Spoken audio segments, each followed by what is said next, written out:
Hey everybody, welcome back. And today we're going to talk about the pulp hero Jules De Grandin. So, Jules De Grandin, the eccentric French occult detective from Seabury Quinn's pulp stories, is a fascinating character considered from a therapeutic perspective. He's a brilliant, arrogant, highly superstitious, yet simultaneously scientific and incredibly effective ghost breaker. His personality and profession would lend themselves to a very specific and perhaps even contradictory form of therapy. Here's a speculation on what kind of therapy Jules de Grandin might practice rather than receive. One, exposure and confrontation therapy with a supernatural twist. The core idea. De Grandin wouldn't shy away from confronting the source of fear. His therapy would involve directly exposing his patients, victims of supernatural phenomena, to the very entities or forces that are terrorizing them. Methodology? This wouldn't be gentle. He'd likely drag fearful individuals to haunted houses, insist they participate in exorcisms, or directly face down vampires, werewolves, or cultists. The goal would be to break their fear through direct, often terrifying engagement. De Grandin's rationale?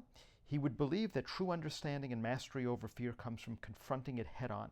Armed with his vast knowledge of the occult and his scientific methods, he'd likely scoff at coddling patients.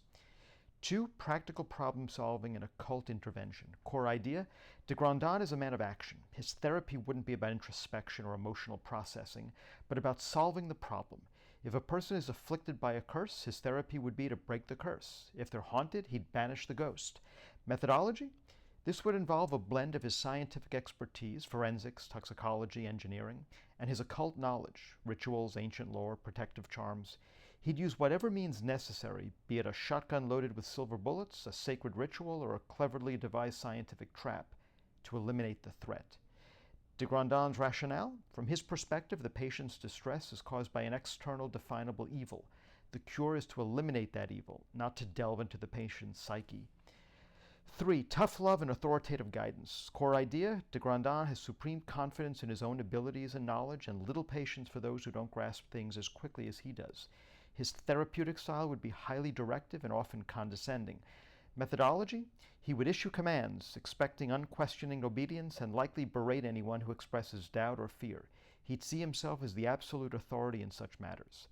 De Grandin's rationale, he believes he knows best. His impatience stems from a desire to get to the solution and protect people, even if it means bruising their egos or terrifying them further in the short term. He'd see it as a necessary evil for their ultimate cure.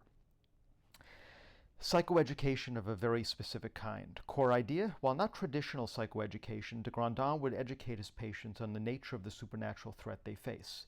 He'd deliver long, often theatrical explanations of the occult phenomenon, its history, and its weaknesses. Methodology, these lectures would be delivered with dramatic flair, often incorporating his signature French exclamations. The goal is not just information, but to instill a sense of understanding and perhaps even awe of the forces at play. De Grandin's rationale, knowledge, even in the terrifying, can be a form of empowerment. By explaining the how and why of the supernatural, he aims to demystify it and to give his patients a framework for understanding their horrifying experiences. In essence, Jules de Grandin wouldn't practice therapy in any modern, accredited sense. He would be an interventionist. His therapy would be a thrilling, dangerous, and utterly unique blend of scientific detection, occult experience, and a no-nonsense approach to ridding the world of its strangest evils. He'd likely consider himself a physician of the soul, but one who wields a sword and a crucifix as often as a scalpel. So what do you think? What do you think about Jules de Grandin's approach to therapy, and would you want him to be your therapist? Let me know in the comments, and I'll speak to you next time.